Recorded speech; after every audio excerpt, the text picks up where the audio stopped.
to CHGO White Sox Postgame Podcast. I am your host, Herb Lawrence. Today I'm sitting in for Sean Anderson. He's away on assignment right now. And to my left, that is Vinnie Duber. He is the CHGO White Sox beat writer. After the White Sox come back and grab a dub against the Colorado Rockies, stave off the 3-game sweep out in Denver, they win by the score of 10-5. Vinnie, how you doing today? I'm doing just swell, Herb. How about yourself? I am doing well. I mean, these results really don't matter. I mean, I don't care if the White Sox win or lose, but I do care if the effort's there. And up until a certain amount of this game and this whole weekend, which I didn't watch, Friday we did the post game, so we had to watch that first game. If we weren't here on Friday, I wouldn't have watched that game. Not much of it, at least. I didn't watch Saturday's game, and today we had to watch, but halfway through I was like, oh, the effort here is not giving, except for Dylan Cease. And then you get the nice 7-run 8th inning from the White Sox. I got questions about specific things that happened in the game. But first, before we go, this is in Chicago. We had our air and water show this weekend. And, sometimes they ask a media member, hey, how about you go up to the Blue Angels or the Thunderbirds and show exactly how many G's will pull, and you can go report it to your people on the TV and or radio. If they ask Vinnie Duber, CHGO White Sox beat reporter, would you go up there? Why or why not? Absolutely not. No? Under no circumstances, unless it was like, we'll give you $1 million if you do it. Would not do that. Maybe I would just immediately pass out, and so the experience wouldn't be that bad because I wouldn't be actually conscious for it. But I would just assume every bit of loose material inside my body would be ejected out of it through my mouth, and that would be just absolutely horrible. I think for the most part, you would just be pinned to the seat because of all the G's. That feels horrible. In the Thunderbirds, apparently is 9 G's, so 9 times your weight on top of you, and sometimes people pass out from that. That's not good. If I had laid off the pizza a little bit, it might be a little bit more tolerable, but I don't think that's going to work for me. I'm right there with you, Corona 984. I don't like the air water show because I live really close to the water, and so the weird thing about it, our dog Ziggy doesn't react to the planes just going by really loud in our apartment, but he hears the Navy Pier fireworks and he freaks out as any dog would. So he has his sounds that mess with him and sounds that don't. And the air and water show don't mess with him. It messes with me every time. I can't get used to just planes just screaming by every time. They did that at Wrigley too. Oh, they do it every year.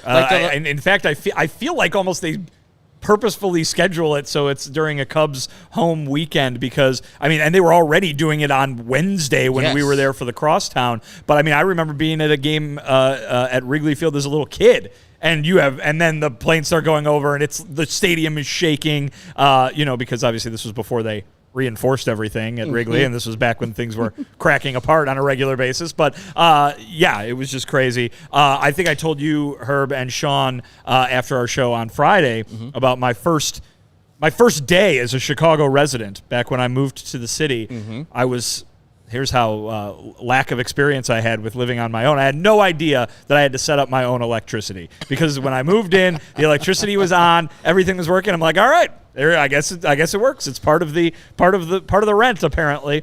I wake up the next morning.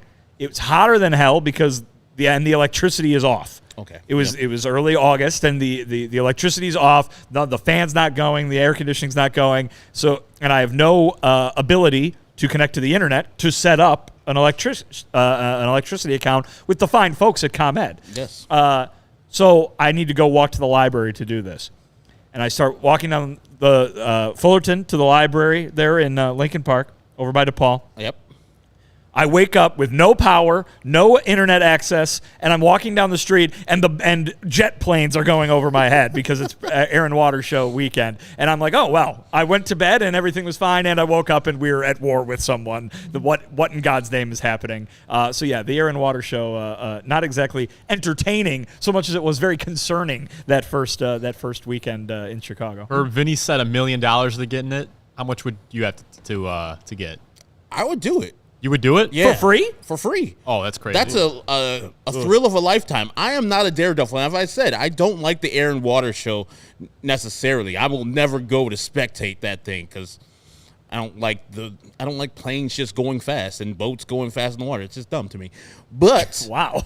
Me inside of those planes, me actually participating in those planes, yeah. I mean, I would throw up and or pass out, but that's a once-in-a-lifetime opportunity that very few have experienced, especially media members. You see it once in a while.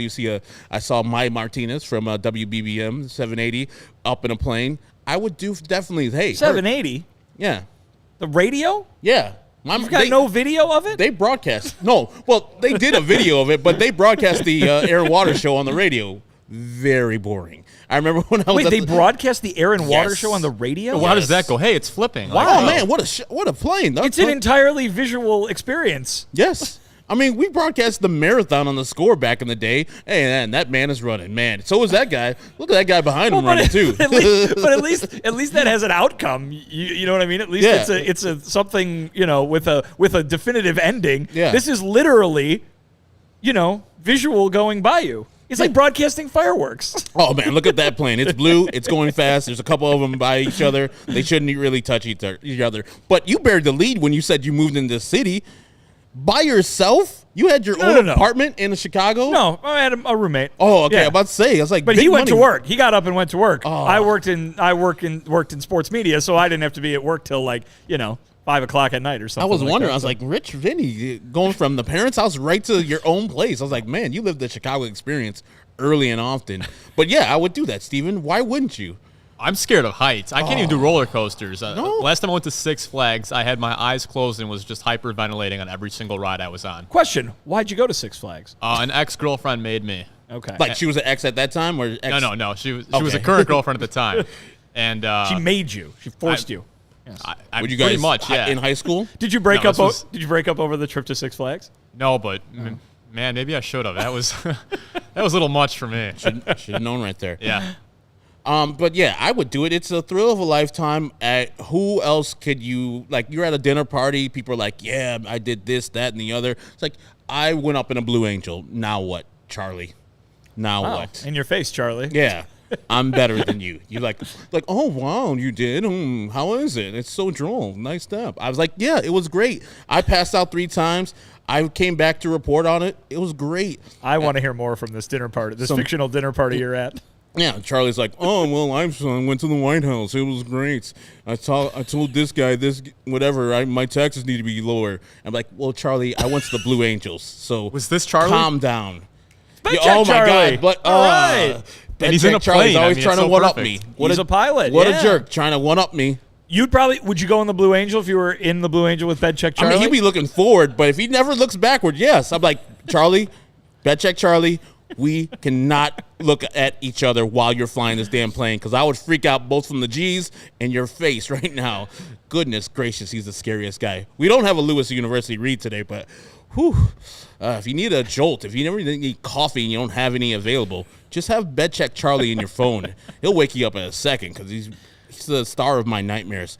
But let's get on to the actual game. We didn't necessarily talk about the 10-5 win by the White Sox. We don't need to go over everything that happened, but the 8th inning is the one that I want to focus on. You see the White Sox get the bases loaded or the bases at second and third, and Pedro Gafal does a very interesting move to me where he takes out Gavin Sheets. This is after the game's been tied, by the way. Yes, it's 5-all, and takes out Gavin Sheets because they bring in a lefty for the Colorado Rockies and puts in his last bench piece because things happened. Elvis Andrus got thrown out of the game early in that inning, and they pinch hit Colas later or earlier, the inning earlier than that, and so they only have one bench player, and it's catcher Carlos Perez. They put him in. He's a right-hand hitter. Of course, he is not that good of a hitter. Pops the ball up, gets out. I was like, Gavin Sheets could have did that easily. Why do you think Pedro is doing things like this? Because in all honesty, Carlos Perez is probably not going to be the future for this team. He won't be on this team in a serious manner for 2024. Gavin Sheets might. Our producer, Steven, looked up these stats for this year and how many times that Gavin Sheets has gone against a lefty this year. It's 10 times. And if you guys out there want to guess how many hits Gavin Sheets has in those 10 at-bats, you're right, 0. Any way you put that, you still have to have Gavin Sheets in the game, especially as a lefty versus a lefty with second and third, a guy that can drive the ball who had a double early in the game. I think Pedro was overmanaging at that point. What do you say about that one time when Gavin Sheets got taken out for Carlos Perez, the last bench player on the White Sox bench that day? I mean, I guess I was surprised that you wouldn't keep Sheets in there. I mean, I think Sheets is here because he swings the bat, right? And it doesn't mean that he's swinging it all that terribly effectively of late. But I mean, you have him in there for offense. He nearly homered earlier in the game, hit a double off of the wall.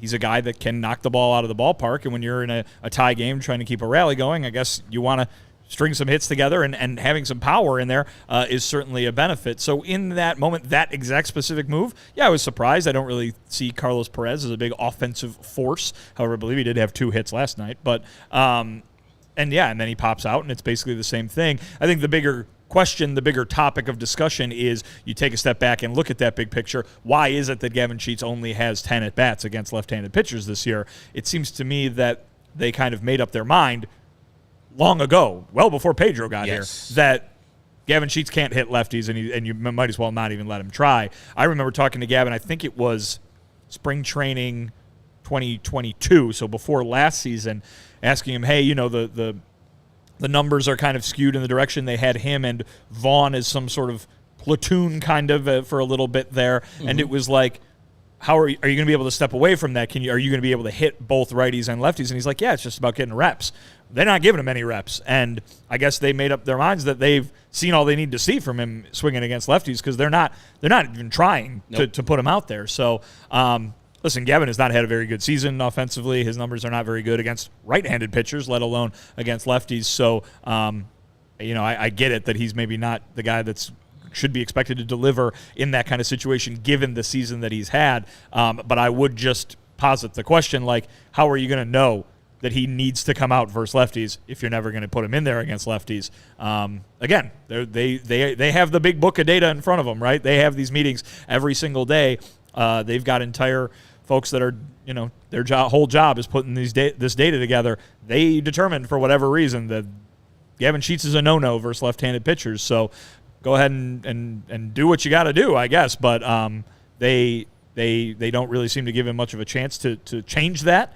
But hey, it ended up working out. I mean, the guys that had to come in were the guys that ended up having the 2 biggest hits after they tied the game. So right at after this at bat that we're diving into at the moment, Oscar Colas comes up. He didn't start, but they put him in for Trace Thompson eventually, and he comes up with the big double that gives the White Sox the lead. And then eventually Lenyn Sosa, who also didn't start, had to come in because Elvis Andrus was ejected. He hits a big 3-run homer and really puts the game out of reach. Just like you're saying, like, I remember Anthony Rizzo, and I know Anthony Rizzo and Gavin Sheets are 2 different players. But early in his Cub career, he could not hit lefties either. And he had adjusted to being right on top of the plate and adjusting to hitting balls on the inside and fouling them up, and if balls were going to the outside, going with the other way with those. And so he worked through repetitions, as you were talking about. You don't learn how to play Major League Baseball unless you're playing Major League Baseball. And he's not going to learn how to hit lefties if he's part of your future or not. He's got years left on his White Sox control, and so I know he's not necessarily a starter. He's blocked from going to first base, and he's not really an outfielder, so I get it. He's not going to be in their plans to be counted on, but he's on the team right now.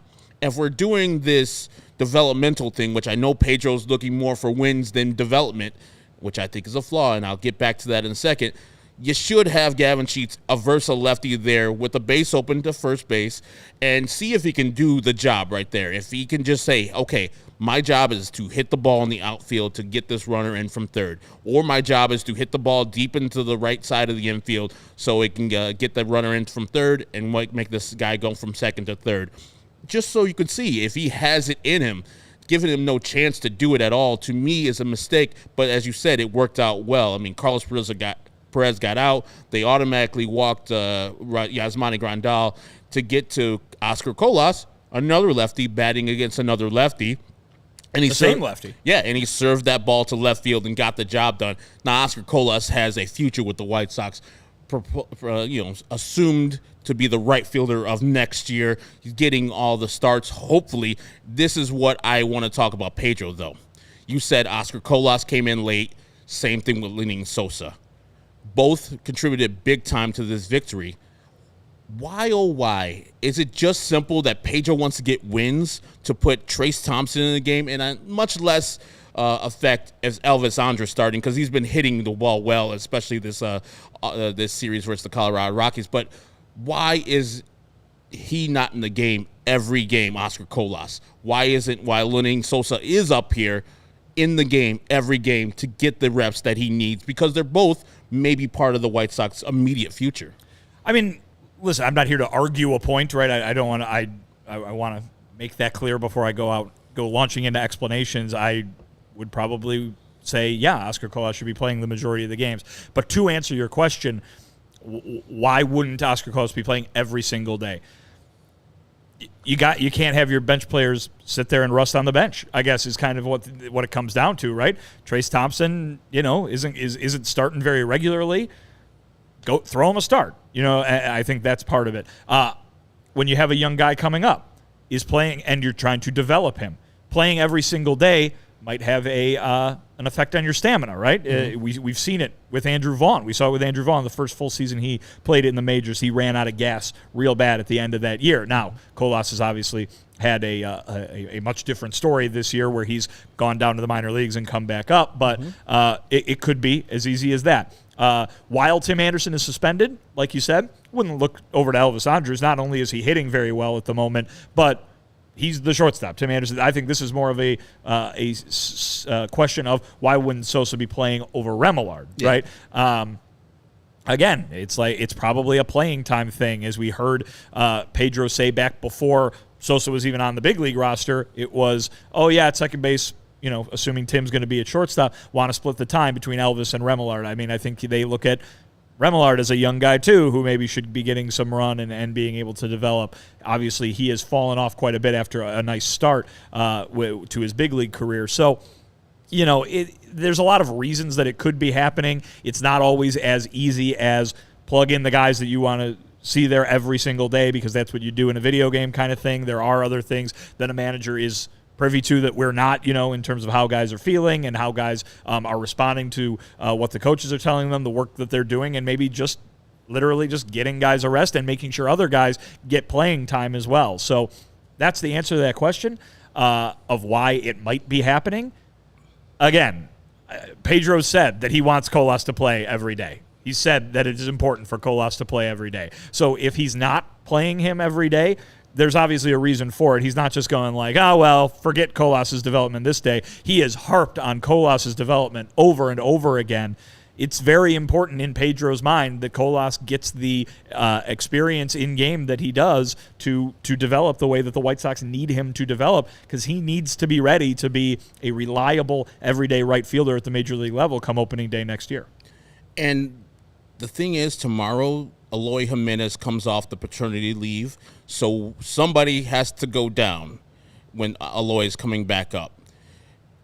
Who do you think is the most, the most obvious one would be the guy who just came up for him is Lenyn Sosa. But you saw the 3-run home run from Lenyn Sosa, good play at shortstop. Who would be the person that would be sacrificed, to put in a worse word than I can find, for Lenyn Sosa staying up here when Eloy Jimenez comes back from paternity list tomorrow?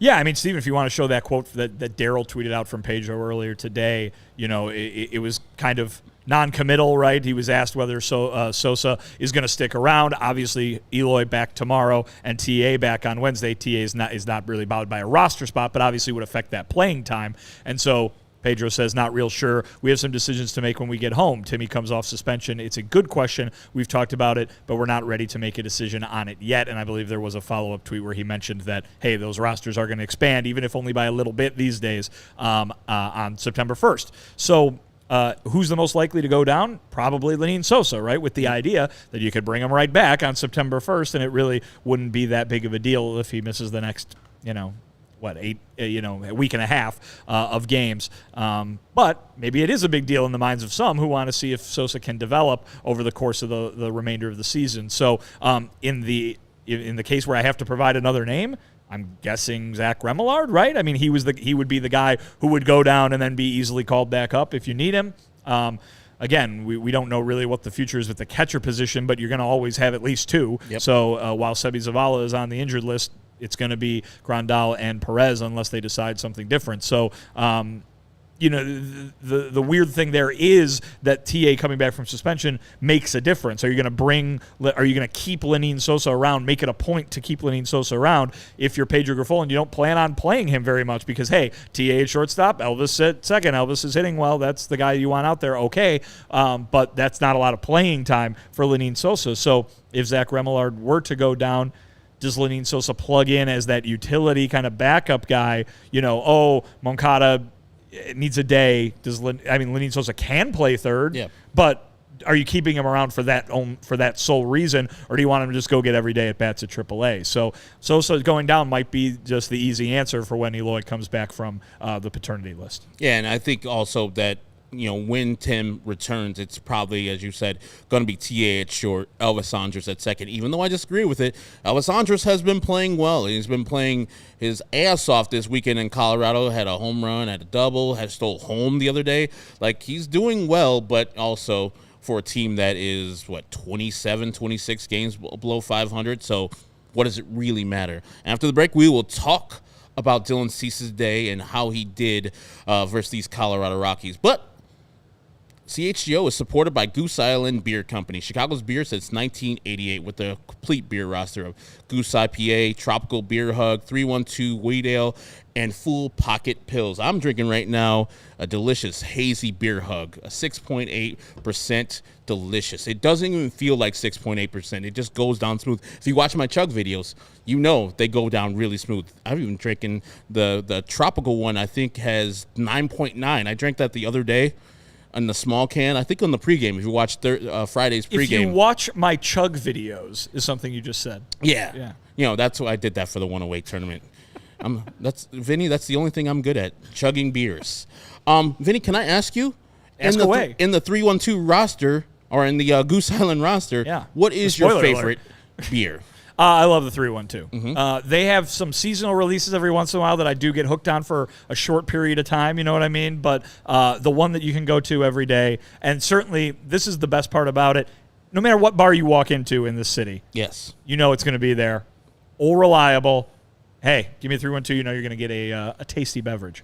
At the ballpark, too. On Wednesday, I was at the Wrigley Field, and they had some delicious 312. And, of course, I imbibed in some of that. Grab Ultra Fresh Brewery exclusive beers at Goose Island's original brewhouse on Clybourne Avenue in Lincoln Park, or their tap room on Fulton Street in Westtown. Goose Island Beer Company, Chicago's beer. I actually went there, I think it was 2 Thursdays ago after we finished the show here. I think we talked to Brandon Spano, our DNVR leader, the whole big boss of this head honcho. And so I had some time after that meeting in between our softball game, our different team softball game. And so I went over there. It got me one beer. It was the Saison Ale. That sounds nice. The Sophie? Yeah, no, Sophie was right next to it. I was thinking about the Sophie and the Matilda right there. But I was like, I want to try something different because this year was my first year trying the Matilda, and everybody's like, where you been, Herb? That beer's been around forever. The Sophie and the Matilda are both quite good. Oh, my God, that Matilda. I haven't tried the Sophie yet. I should get into that a little earlier than I have, but just delicious beers at 312. Try out the Fulton Market one. That's one of my favorites. I've been, of course, to the Clybourne Street one because I used to live over in that area. Also great. And all right, this is Game Time. I would use Game Time if you guys watch this show. I used Game Time when I was down in Atlanta last year. I think around this time, I think it was Labor Day weekend, where I bought some tickets for me and my fiance Courtney, and I was like, you know what? They talk about this 110% guarantee. I'm skeptical, Game Time. Let's check it out. So I went on all the rest of the secondary market websites, found one of those places had a cheaper seat than the seat that I bought from Game Time, and I sent that screenshot to Game Time via email. They sent me my money, 110% of the difference, within 12 minutes of me sending that email. That's how fast the customer service. Game Time is the place for last-minute ticket deals. Forget planning months in ahead. Game Time has deals on tickets right up to the day of the event. Get exclusive flash deals on tickets from football, basketball, baseball, concerts, comedy, theater, and more. Game Time guarantee means you'll always get the best price. If you find tickets in the same section and row for less, Game Time will credit you 110% of the difference. It's the fastest growing ticketing app in the country for a reason. Get images of your seat before you buy. That's very important if you ever go to Wrigley Field, because you'll be sitting behind a damn post and you won't be able to see if there's an out made at first ever. Buy tickets in a matter of seconds, 2 taps and you're all set. Tickets are sent directly to your phone, so you'll never have to dig through an email for your tickets. Snag the tickets without the stress with Game Time. Download the Game Time app, create an account, and use our code CHGO for $20 off your first purchase. Terms apply. Again, create an account, redeem code CHGO for $20 off. Download Game Time today. Last-minute tickets, lowest prices, guaranteed. Now on to Dylan Cease today. Dylan Cease was, I think, perfect through 3 innings. And then in the 4th inning, he walked the first batter he faced. Oh, no, Chuck Nasty. Sorry, he had a no-hitter through 3. Chuck Nasty then got him with a home run, and the wheels fell off before he left the game in the 5th inning. If you could flash up the stats for Dylan Cease and the great Chris Flexen battling today. Dylan Cease only went 4 2/3, 5 runs, gave up 8 hits, 6 strikeouts, but only 2 walks, which is kind of good, but those both happened in the 5th inning. Chris Flexen, yes, I don't know who that guy is either, but he was out there dealing versus the White Sox. 6 innings pitched. He was flexing. Nicely done. 2 runs, 7 hits, 5 Ks, and nobody walked today. I liked what I saw initially from Dylan Cease. I put in my notes, it's like he's attacking hitters. Usually when he gets to 2 strikes, you'll see those non-competitive pitches, a slider that's in the left-handed batter's box, a fastball that's nowhere near the strike zone. But today he was attacking hitters. And then he got in trouble in the 5th inning. What did you see from Dylan Cease? And are you worried about this year from Dylan Cease? It's not what he did last year. His ERA is almost up 2 runs. So what are you feeling about Dylan Cease outing today and then going into the future? Are you worried about him? I mean, listen, Steven asked the question before the game, like, should the Sox be concerned about him going in, or should the Sox be confident in him going into 2024? And my answer was, well, less confident than they were in him going into 2023, right? Because last year he was just phenomenal. This year he has not been phenomenal. And, he's a guy who harps on, execution. It hasn't always been there. Usually it's in the form of walks. Yep. But as I was saying to Steven, like, he led the league in walks last year, and he had a tremendous year. This year has not been the case. Today, though, not the case that walks are what bit him. It was hits. Mm-hmm. This is a guy, though, who has not been able to be shut down like he was last year. And today, that's the story, right? Too many pitches. He's up over 100 pitches. He can't even complete the 5th inning. It's been a consistent problem where he's not going as deep into games as he was last year. 7, how many times did he throw 8 innings last year? A number of them. Yeah. And to not be able to have that kind of longevity this year has the ripple effect throughout the team. I'm not saying that, like, he's not capable of being the same guy. I'm not saying he's not capable of being just a good pitcher. He's no doubt the number 1 guy on this staff unless they make a surprise move going into 2024. But as we keep talking about the big question marks with Michael Kopech, and certainly the results have been a lot more glaring with Michael Kopech, there have to be some question marks about Dylan Cease too, right? Because what is it always? The first time you have a truly breakout season, like, the questions until you get to that are, can he do it? Can he do it? Can he do it? Mm-hmm. Then you have it. And the questions don't become, it's not like the questions all go away. Good. The questions become, okay, can he do it again? Yep. Can he do it again? Can he do it the year after that? And Dylan Cease did not do it again this year. Again, he can. He can do it again next year, but will he? That's to Steven's question that he was asking before the game. There have to be some question marks of, can Dylan Cease get back to being that top 2 Cy Young finisher kind of guy? Because as we keep talking about, Starting rotation has a lot of holes to fill. Starting rotation has a lot of questions to answer. The White Sox would be much better off if Dylan Cease was not one of them. Of course, he's going to have some questions about him going into next year, as I just explained, but they need him to finish as strongly as possible so they can bank on something with this rotation going into next season. I think, yeah, and with the question that Steven posed, in another season when the White Sox had pretty much their starting rotation filled out and everybody's going to be coming back, and so they feel good about where they're going, I would say, yeah, maybe see if you can see somebody else for Dylan Cease. You can have a change of scenery, as Matthew Lucas puts. But with the White Sox dirt to starting pitchers, he's going to be on next year's team, and you just hope that he finds the magic. He doesn't need to be a 2.20 ERA guy like he was last year. That's absurd. That's why how good that season was last year. Now, a 4.50 pitcher is not him. That's definitely not him because he has too good of a stuff to get hit as hard as he did. And the stuff is good. It was 97, 98 on the radar gun for the fastball, and the slider looked like it was doing its thing. But the Rockies were just sitting on that fastball middle, and crushing it. Chuck Nasty with the home run, Chuck Nasty with the triple he hit off of Dylan Cease too. And I would see that, Dylan Cease on a regular year would have thoughts and questions if he's going to be on the team next year. But for next year, he is the White Sox ace, which is kind of sad because he's fallen off the table so much. If a pitcher has fallen off the table this much on a regular team, he'll be relegated to second, third status. He's our ace next year. They got to take Dylan Cease as the number one guy because I don't see the White Sox at the top of the market going for people like, even though Marcus Stroman's not that good anymore, but people like him. Marcus He might be on the Cubs next year after this injury, yeah. Let me pose it to you this way then. What's more likely to occur, a season like this for Dylan Cease or a season like the last one for Dylan Cease? It's a good question. And again, not everything is always, a one-way ticket to the top, right? Sometimes you go like this, and then you're back up to where you envision yourself being. Certainly, the White Sox, though, were expecting the 2022 version of Dylan Cease to be the guy, right? They were expecting, hey, we knew all along he could be that guy, and we're excited for him going forward. They've got the control on him. Hey, he finally, achieved his potential kind of thing. To take that step back that he's taken this year, it's not like, again, it's not like frightening for his career. Oh, he'll never reach those heights again. He very well could. Oh, easily. But it's just the way that they're set up.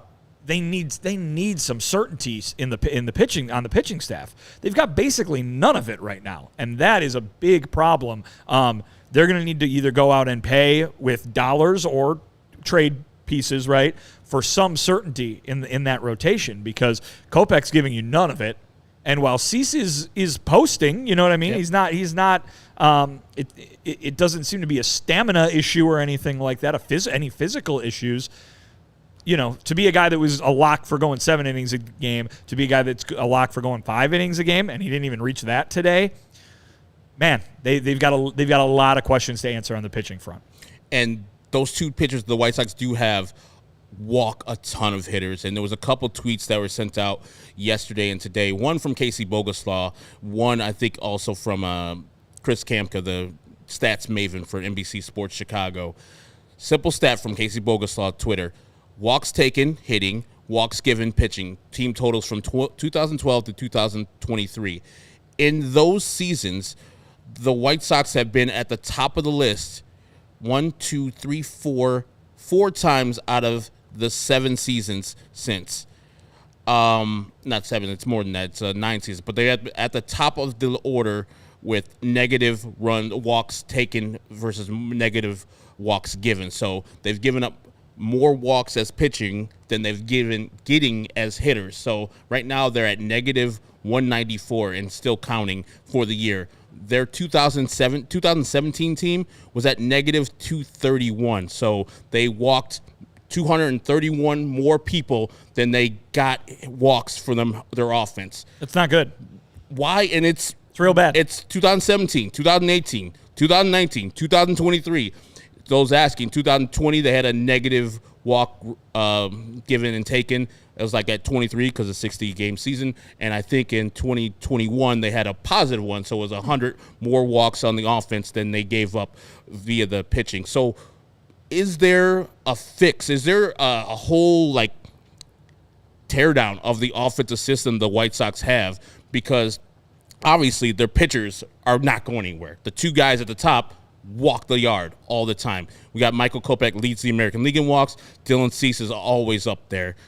And since Yasmani's going to be gone next year, and all the players that are coming back next year are not necessarily on-base people, is there a thing where they have to retool the offensive system or just get better players who can walk better? I mean, that's an easy thing to say, but, you know, the White Sox, of their history as far as paying people, doesn't work out too tough. I mean, you know, you read all the years that were included in there are all the rebuilding years, right? So you're not necessarily putting together a winning team there for those first few years on that list. But even once they became a team that was expecting to contend on a yearly basis, expecting being the key word there, they were short on guys that made that part of their game.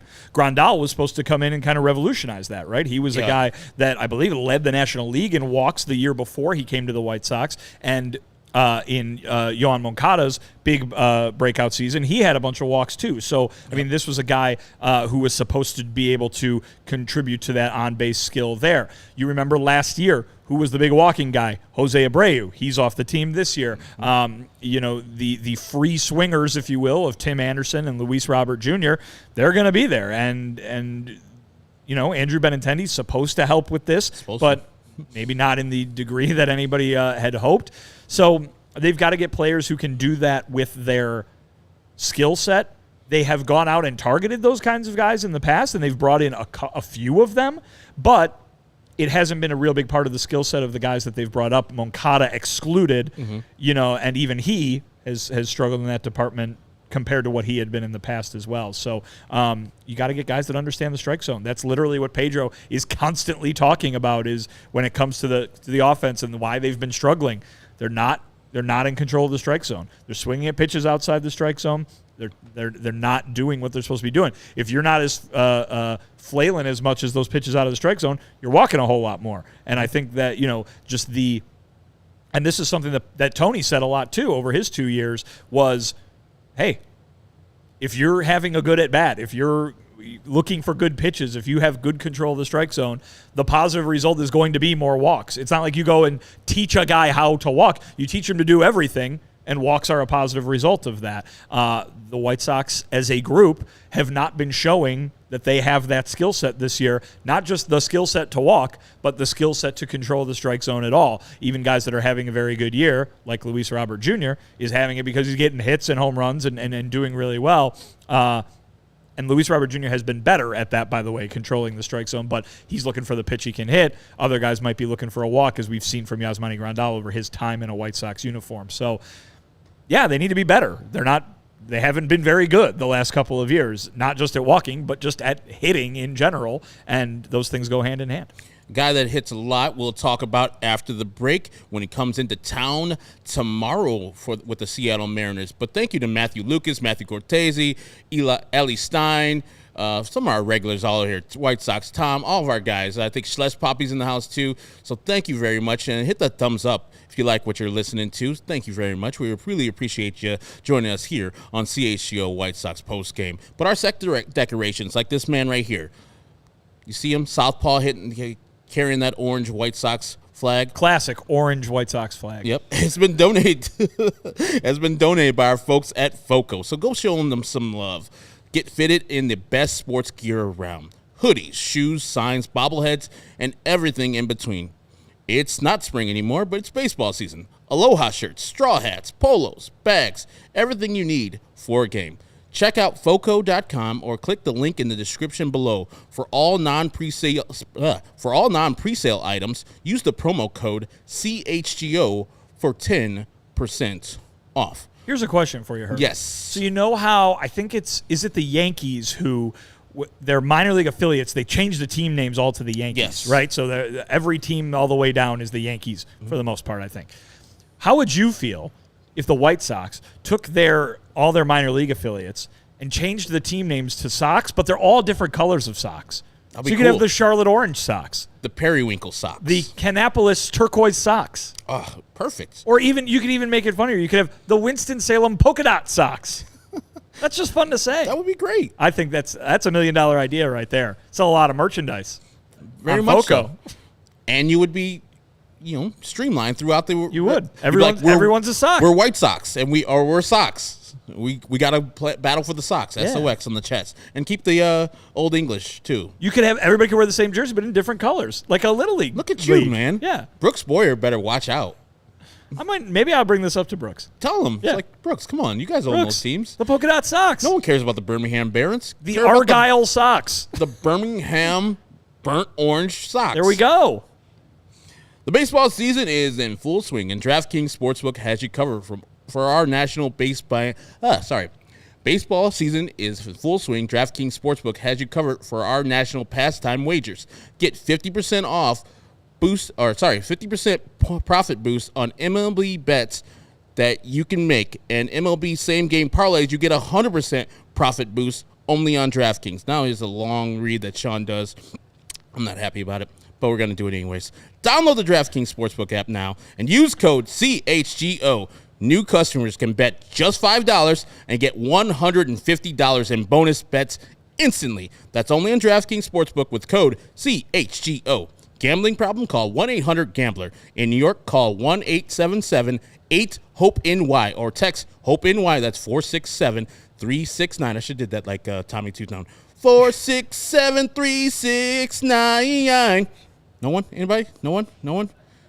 I saw Clark. You're probably singing that song with me too. Yeah. Jenny. In West Virginia, visit www.1800gambler.net in partnership with Hollywood Casino in Charlestown races all games regulated by the West Virginia Lottery. Please play responsibly. In Connecticut, help is available for your problem, 888-789-7777 or visit ccpg.org. On behalf of Boot Hill Casino and Resort, 21 plus in most eligible states, but age varies by jurisdiction. See DraftKings.com/sportsbook for details and state-specific responsible gambling resources. Bonus bets expire 7 days after issuance. Eligibility and deposit restrictions apply. Terms at sportsbook.draftkings.com/MMA terms. Actually, that's not supposed to be that. That was supposed to be the MMA fight that just happened the other day. Herb, nice job. I'm going to give you a minute to catch your breath here. All right. Unless you're not done. I got one more. It's our diehard one. This Friday, guys, we're golfing. The CHGO Kickoff Classic at Cog Hill.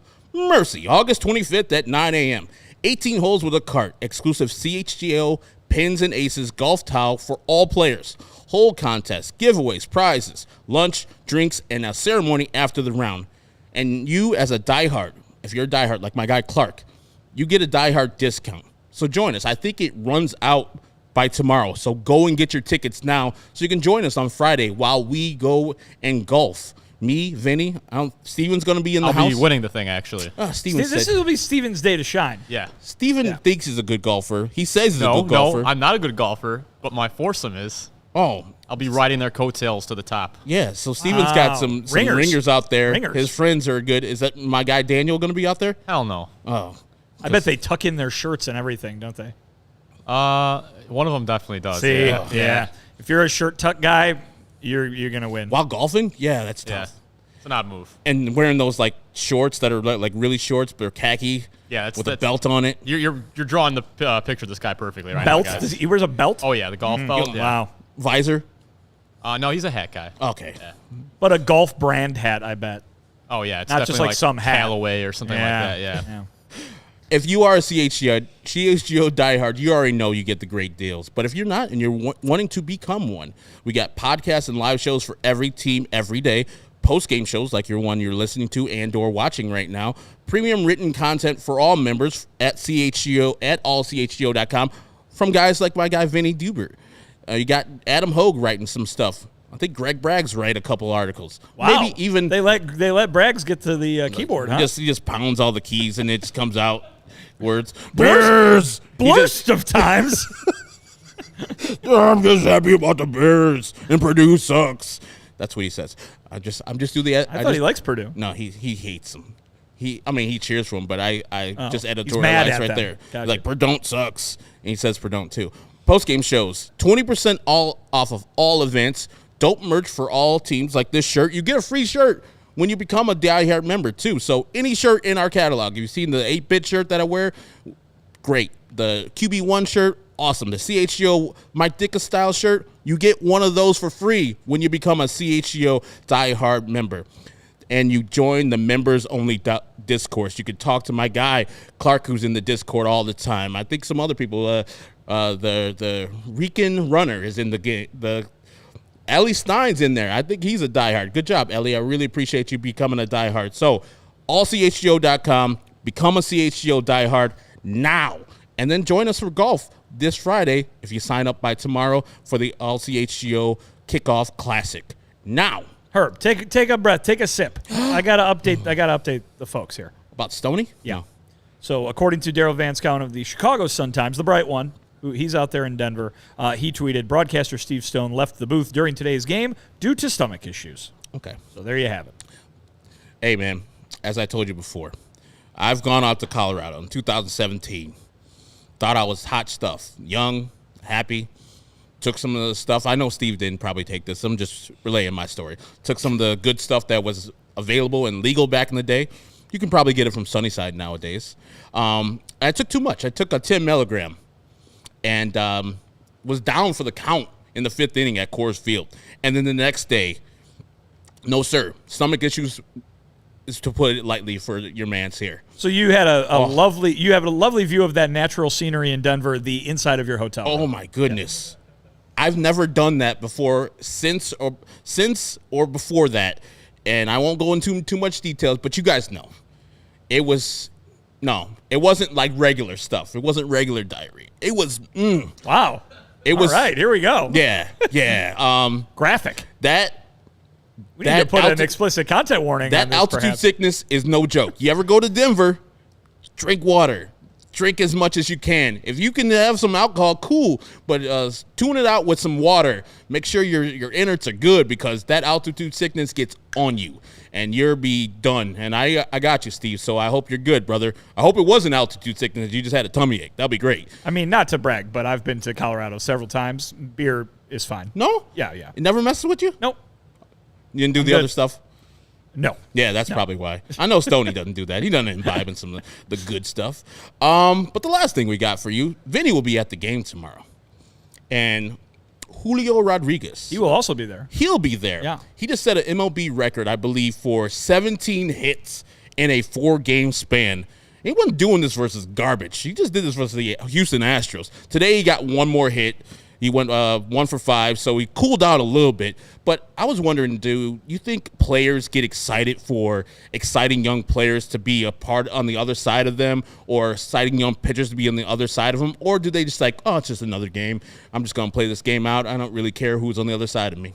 It's probably a little bit of both. Yeah. I think, I can certainly tell you this, when we've talked to guys when there's been big pitching matchups in the past or a really hot team, not even hot, just a really good team comes to town, right? And there is that mentality, that competitor's mentality of, hey, TA used to say this all the time. You want to be the best, you got to beat the best, right? And so, hey, we think that we're going to be the best. We're going to go show those guys, hey, if the Astros come to town or the Rays come to town or something like that. It's, hey, best team's coming in here. We're going to show we're the best team. Now, it also happens to be mid to late August, and the White Sox know that they are not the best team, and so I don't think that there's really maybe as much hype for that given their current circumstances. But there's certainly that idea of being a competitor. I want to beat the best. I can guarantee you that the pitchers that are going against Julio Rodriguez are going to be like, all right, I want to get this guy out because I want to prove that I'm the winner of this competition kind of thing. But we've seen that in the past too, and it doesn't necessarily translate to success because guess what? These guys are the best. We remember what Shohei Ohtani did against the White Sox. We remember what Nelson Cruz did for all those years against the White Sox. I mean, these guys are really good, and you ask, are they going to get up for it? They might get up for it, but it doesn't mean that it's going to translate to any superhuman ability that's going to make them stop Julio because he's been quite good lately.